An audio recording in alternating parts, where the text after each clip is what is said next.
Howard KURTZ, Kabul after the bombings. Blaming the media isn't working. WSJ editorial page deputy editor Dan Henninger tells the story his prediction of how Biden will respond. Ideally, we would hear some admission of error. The remarkable thing about the hugely critical coverage of President Biden's Afghanistan disaster is that it spanned the political spectrum from liberal to conservative outlets. Almost everyone, including veteran war correspondents and Pentagon reporters, blamed the administration for its stunning misjudgments in the U.S. withdrawal, contradictory statements, and shaky start in evacuating those whose lives are threatened.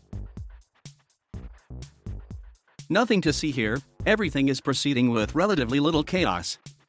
Yeah, tell that to the 1,500 Americans who haven't gotten out yet, or the perhaps hundreds of thousands of Afghan interpreters, security people, and others who aided our 20-year war and whose families are now endangered. The writer, Eric Levitz, admits he's very liberal, what with talk about George W. Bush's war crimes and reading Noam Chomsky's lectures, so he casts Biden as having made only a few mistakes.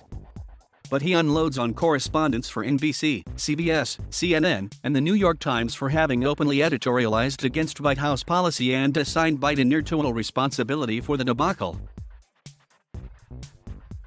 So why would a press corps that had been largely favorable to Joe Biden, especially in contrast to Donald Trump, suddenly turn on him? For Levitz, it's an imperial sense that assumes the U.S. can and should exert decisive influence over global events. But here he is conflating two different matters. While there are certainly pro-war voices in the media, from pro-Iraq neoconservatives to retired generals, the journalistic consensus is that Biden's decision to leave Afghanistan was both popular and overdue. Few are arguing that we should have stayed and fought that war forever. The press had largely stopped covering it. It's the execution, and the 2 decades of misleading assurances about progress there, that were at issue. At the same time, experienced journalists warned that a Taliban takeover, which could re-establish Afghanistan as a terrorist haven, was probably inevitable. Biden called it highly unlikely. And while we can debate whether leaving a few thousand troops there made more sense, the journalists were right. So the real-world impact of the Afghan collapse is not a media creation. It is a global tragedy for which the media are merely the messengers.